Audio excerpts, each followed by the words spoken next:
जरा एक ऐसी दुनिया की कल्पना कीजिए जहां शहर तो आज के मॉडर्न शहरों की तरह एकदम प्लान्ड हो, लेकिन वहां ना कोई राजा हो, ना कोई महल, ना ही कोई ताज। आज हम सब मिलकर वक्त में पीछे चलेंगे और एक ऐसी ही सभ्यता के रहस्य को सुलझाने की कोशिश करेंगे जो करीब करीब 5000 साल पहले अपने पीक पर थी और फिर बड़ी खामोशी से गायब हो गई। बात हो रही है सिंधु घाटी सभ्यता की। तो चलिए एक डिटेक्टिव की तरह एक एक सुराग को जोड़ते हैं। देखिए, ये सभ्यता अपने आप में एक गजब का पैराडॉक्स है। एक तरफ तो हमारे पास सबूत हैं दुनिया के सबसे एडवांस्ड शहरों के, और दूसरी तरफ एक ऐसा समाज है जिसके रूलर्स कौन थे, वो क्या भाषा बोलते थे, क्या मानते थे, इसके बारे में हम सचमुच कुछ भी नहीं जानते। तो आइए इस पहेली को मिलकर सुलझाते हैं। आप देखिए, इजिप्ट में पिरामिड्स हैं, मेसोपोटामिया में जिगुराट बने हैं। ये सब क्या है? ये राजाओं और देवताओं की ताकत दिखाते हैं। लेकिन सिंधु घाटी के इतने बड़े बड़े शहरों में हमें ऐसा कुछ भी नहीं मिलता। न कोई शाही कब्र, न कोई बड़ा सा मंदिर। तो फिर सवाल ये उठता है कि इतने बड़े और ऑर्गेनाइज्ड समाज को आखिर चला कौन रहा था? क्या ये सब मिलकर फैसले लेते थे, या फिर कोई ऐसा लीडर था जिसका नामो निशान ही इतिहास से मिट गया? इस रहस्य का पहला सुराग हमें मिलता है उनकी कमाल की इंजीनियरिंग में। जरा सोचकर देखिए कि आप एक पुराने शहर में घूम रहे हैं और वहां की सड़कें आज के किसी बड़े शहर की तरह एकदम सीधी हैं, एक दूसरे को बिल्कुल 90 डिग्री पर काटती हुई। सुनने में ही कितना कमाल का लगता है ना? हड़प्पा के लोगों ने वाकई ऐसे शहर बनाए जो अपने वक्त से हजारों साल आगे थे। सोचिए, एक तरफ मेसोपोटामिया के शहर थे जो मकड़ी के जाले की तरह धीरे धीरे बिना किसी प्लानिंग के फैलते गए, और दूसरी तरफ थे सिंधु घाटी के शहर जो ऐसे लगते हैं मानो किसी मास्टर आर्किटेक्ट ने पूरा ब्लूप्रिंट तैयार करके बनाए हों।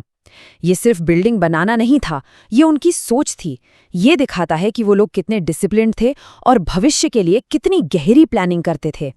और ये जो सोच थी ना, वो उनके हर बड़े शहर में साफ साफ दिखती है। चाहे वो मोहनजोदाड़ो का ग्रेट बाथ हो जो शायद किसी बड़े धार्मिक काम के लिए इस्तेमाल होता था, या फिर लोथल का वो कमाल का डॉकयार्ड जहां से जहाज मेसोपोटामिया तक का सफर करते थे। ये थोड़ा थोड़ा आज के फ्रेंचाइजी मॉडल जैसा है, नहीं? मतलब एक स्टैंडर्ड डिजाइन था जिसे लोकल जरूरतों के हिसाब से थोड़ा बहुत बदल दिया जाता था। स्टैंडर्डाइजेशन और एडेप्टेशन का एक कमाल का बैलेंस था। और कमाल की बात यह है कि उनका ध्यान सिर्फ बड़ी बड़ी बिल्डिंग्स पर नहीं था, बल्कि हर आम इंसान की जिंदगी पर था।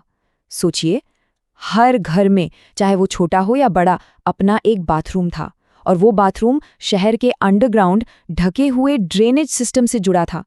हम सब ने सुना है कि प्राचीन रोम अपनी साफ सफाई के लिए मशहूर था, लेकिन सच तो ये है कि सिंधु घाटी के लोग उनसे सदियों पहले कहीं ज्यादा एडवांस सिस्टम बना चुके थे। वो सिर्फ मकान नहीं बना रहे थे, वो एक हेल्दी और हाइजीनिक समाज बना रहे थे। पर अगर उनकी इंजीनियरिंग का सबसे बड़ा चमत्कार देखना है तो हमें चलना होगा धोलावीरा, कच्छ के रेगिस्तान के बीचों बीच। 16 से भी ज्यादा बड़े बड़े तालाब। आप अंदाजा लगा सकते हैं, मतलब कई सारे ओलंपिक स्विमिंग पूल के बराबर पानी जमा करने की कैपेसिटी। वो लोग जानते थे कि पानी ही जिंदगी है, और उन्होंने ये पक्का किया कि रेगिस्तान में रहते हुए भी उनकी सभ्यता कभी प्यासी न रहे। ये उनकी दूर की सोच का सबसे बड़ा सबूत है। लेकिन रुकिए, कहानी यहीं खत्म नहीं होती। वो सिर्फ कमाल के बिल्डर्स ही नहीं थे, वो दुनिया के सबसे बड़े व्यापारियों में से एक थे। उनका नेटवर्क हजारों किलोमीटर तक फैला हुआ था। कह सकते हैं कि वो अपने जमाने के ग्लोबल विलेज में रहते थे। जरा इस छोटे से खूबसूरत करेलियन बीट की कहानी सुनिए। इसे गुजरात के लोथल में एक कारीगर ने बड़े हुनर से बनाया। फिर ये एक जहाज पर लदा, इसने तूफानी समंदर पार किए, और आखिरकार ये मेसोपोटामिया में एक शाही कब्र के अंदर पाया गया। सोचिए, ये सिर्फ एक मोती नहीं है, ये दो कल्चर का मिलन है, आइडियाज का एक्सचेंज है, और दो महान सभ्यताओं के बीच की एक खामोश बातचीत है। अब देखिए, इतना बड़ा ट्रेड चलाने के लिए सबसे जरूरी चीज क्या होती है? भरोसा। और ये भरोसा आया स्टैंडर्डाइजेशन से।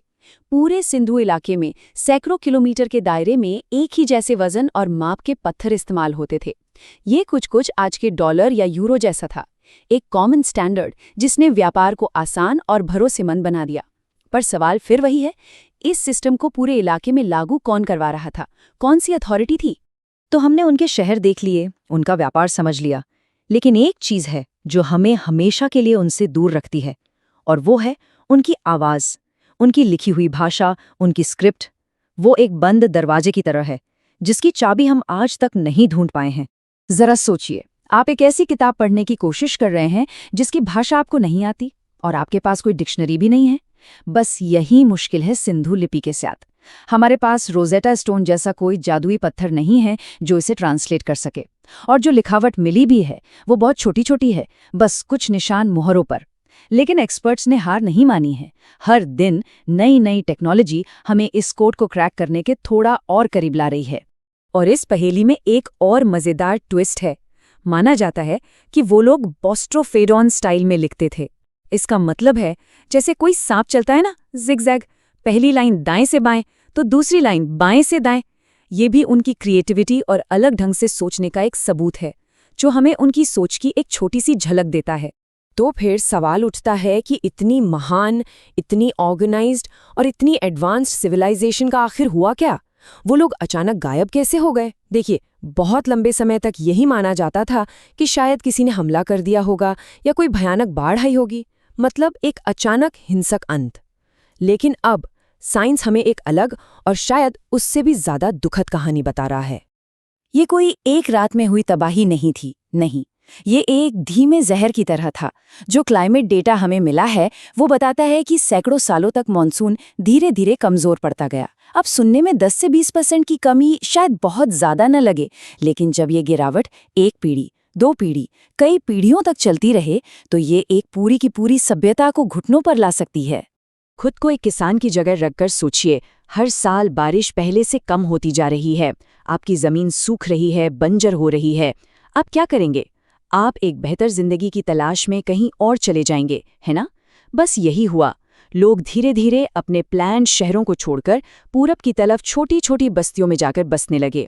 ये कोई हमला नहीं था, ये एक माइग्रेशन था, जिंदा रहने के लिए एक लंबी खामोश जंग।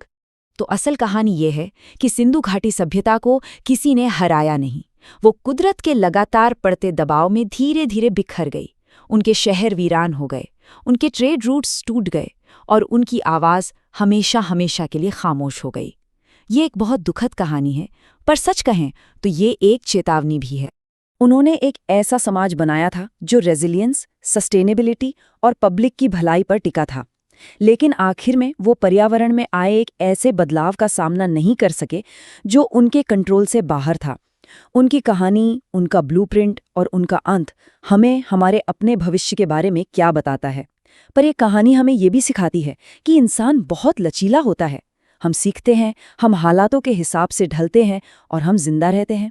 तो क्या पता सिंधु घाटी के लोग सच में गायब हुए ही ना हों, बस बदल गए हों और उनकी विरासत आज भी हम सब में कहीं न कहीं जिंदा हो।